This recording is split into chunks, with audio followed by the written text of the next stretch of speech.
Gitwaza navukiye mu nzu y'umupasiteri. Data yabaye umupasiteri wa mbere wakiriye ubutumwa Imana imuhamagaye mu ishyamba. Agira imyaka 2 Imana imuhamagara atazuriwe. Umuntu aza kumurangira abazungu wa missionnaire b'abasedwa ko bashobora kumusobanura ibyo bintu. Yaragiye no mu bapfumu kuraguza bamubwira ko ibyo bibarenze. Ariko ijwi rikamuhamagara buri munsi aragiye ari umushumba kandi aryamye no mu nzozi. Bimubuza amahoro. Kamubwira mu izina rye rwose ngo uzaragira bene wanyu. Aje kureba missionnaire b'abazungu bamaze kubabona bamubwira ibya Yesu.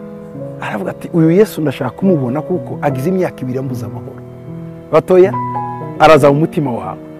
Ati kweli amwakiriye uko data yambwiye agira amahoro.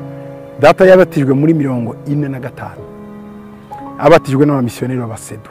Ari mu bantu rero batangije idini ry'abapentekote muri Kongo. Ntabwo nagiye mu gipasiteri kuko nasengewe no nakuriyemo nonse amashereka y'igipasiteri. Tumwe natangiye kuvuga ubutumwa mfite imyaka 14. Uwo munsi nasomye ijambo rivuga ngo Yohana w'umubatizi ari mu nzu y'imbohe. Ngo atuma bigishwa we kujya kubaza Yesu ngo ese ni wowe cyangwa si wowe. Atangira gushidikanya uwo yahamije ngo uyu niwe naje gusimbura. Aranababwira bigishwa be ngo dore nguriya ni uzikorera ibyaha by'abantu. Arangije ari mu bibazo. Mujye kumumbariza niba ari we kuko yatekerezaga byenda ko niba ari Yesu aramufunguza. Ariko Yesu yamubwiye ijambo rikomeye, aramubwira ngo ibimuga biragenda, impumyi zirareba, ibipfa amatwi birumva. Bivuga iki? Ndakomeza wa murimo wavuze. Nje naje gukomeza wowe ibyawe byarangiye.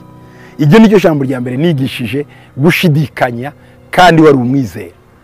Imyaka 9 niho nakijijwe. 12 ndabatizwa mu mazi menshi. Umwaka wa 13 nuzura umwuka wera, tangira kuvuga mu zindi ndimi, mpanurira abantu baraho bagira ubwoba, nanjye ngira ubwoba ndavuga se nibiki ndimo mvuga. Ariko kuva icyo gihe ubuzima bwanjye burahinduka. Ku myaka 14 mbumuvuga butumwa. Navukiye hano bita Uvira. Nkurira mu misozi y'umurenga hitwa Bijobo. Aho mu Bijobo ikintu cyonyine narinzi mu buzima ni indege ica hejuru.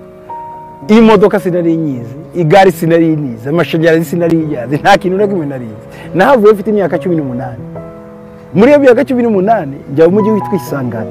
Ndahava Isangane njya i Nairobi. Njye Nairobi nza mu Rwanda, mva mu Rwanda njya Australia, muri Amerika maze kuzenguruka izi yose. Uko nukwizera.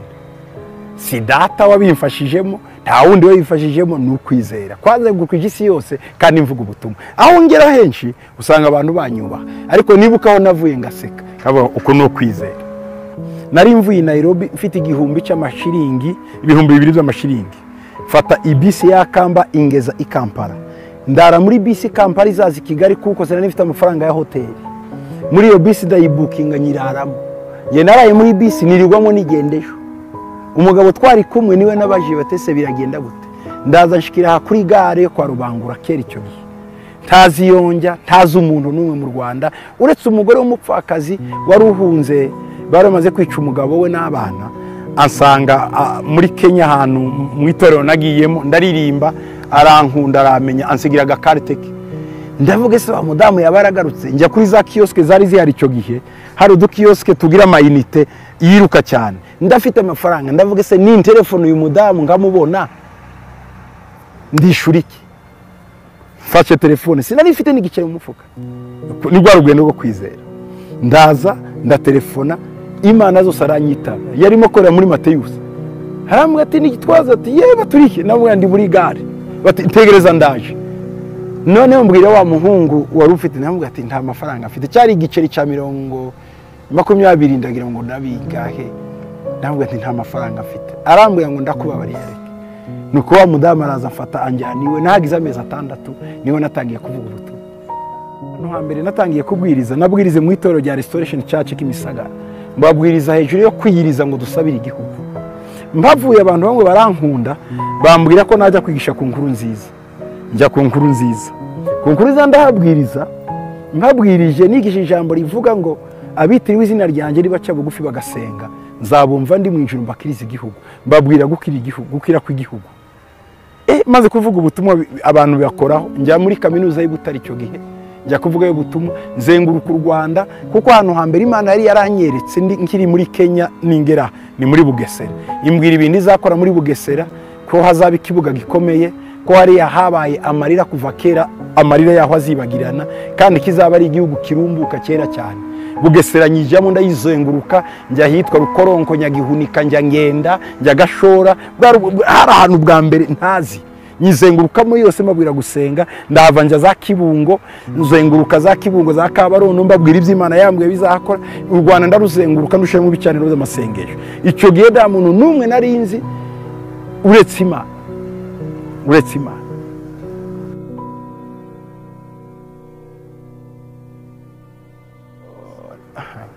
Byari bikomeye cyane cyane. Ndatanga urugero rw'Ibutare.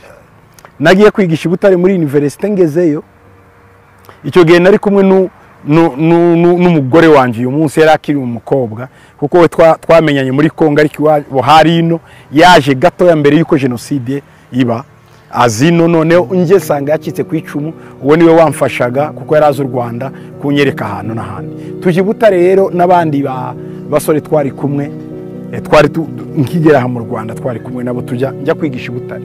Ngeze Ibutare, rekiteri wari icyo gihe yanga ko ninjiramo, arambwira ngo mwiciye abanyeshuri hano, urashaka no kwicisha abandi? Ndamubwira ariko sindi umwicaye, hari ubutumwa Imana yampaye ndi muri Kenya ngo nzazane muri University y'Ibutare. Arambwira ngo Imana ngo igende nawe niyo Mana mumvira, aranyirukana. Icyafashije niki, nafashijwe n'umupadiri witwa Guillaume, yari nyirarume wa madamu wanjye. Guillaume icyo yakoze niki, umudamu wanjye ajya kwa nyirarume bati umufiance wanjye yabuze aho abwiriza ubutumwa. Iruhande rwa kaminuza hari kiliziya nto ya chapelle y'abakatolike. Guillaume asigaye duhaye bati bwiriza hariya, arahunga yigendera i Nyanza, kuko nari umupantekote ngiye gukoresha kiliziya ndizari zoroke. Aho niyo nabwirijemo ubutumwa uwo munsi. Izo ni imbogamizi twagiye tugira, abantu batakwemera. Hari abakubwiraga ngo ariko se utandukanye n'abandi, niki twemeza ko wowe uri umunyakuri ibyo. Ariko icyaje kubemeza ni ibitangaza byabakoretseho n'ibimenyetso. Wabasengera Imana ikamukoraho, akabona ibintu birahindutse mu buzima bwe, bituma bya bintu byaba ari bizima. Zion Temple yaje gutangira muri 1999, niyo twayitangije ku itariki ya 11 mu kwezi kwa karindwi. Nicyo gihe Zion Temple yatangiye, tuyitangira turi abantu 120. Igitekerezo mu by'ukuri singe wakihaye kubemera Imana, cyangwa se kubumva ko Imana ivuga, ni Imana yabimbwiye. Yabimbwiye ko igihe kigeze cyo gutangira Zion Temple. N'izina ubwaryo, yego ninjye warishyizeho, ariko we yampaye igishushanyo cyaryo. Yarambwiye ngo ndifuza ko u Rwanda rumbera umusozi nturaho, ngo nkorera umusozi nturaho. Umusozi, Imana subaka umusozi. Nza gusoma Bibiliya, nibuka ko Imana yavuze ngo natoranyije Siyoni umusozi nzabaho. Uko niko nahise mvuga okay, reka noneho tuyite Siyoni. Kuri njyewe rero u Rwanda mu by'ukuri numva ari nka Siyoni y'Imana. Ariko hagati ya Zion Temple kwitangira hafashwe imyaka nk'itatu, hagati y'itatu n'ine tuba hasi dusengera igihugu. Ari nako nzenguruka mu gihugu hirya no hino nshiraho ibicaniro by'amasengesho. Noneho Imana iza kumbwira rero ngo kuyubakira umusozi. Uwo musozi nza kumenya ko ari Zion Temple. Zion Temple cyayifashije cya mbere ni igihe cyari kigeze, timing. Igihe ni ukuvuga ngo abantu icyo gihe imitima yabo yari nko mu mayira abiri, ishakisha ndahitaye ndafataye, kuko muri kamere y'Abanyarwanda bemera Imana kandi barashaka Imana. Rero hari ukuntu imitima yabo yashakishaga.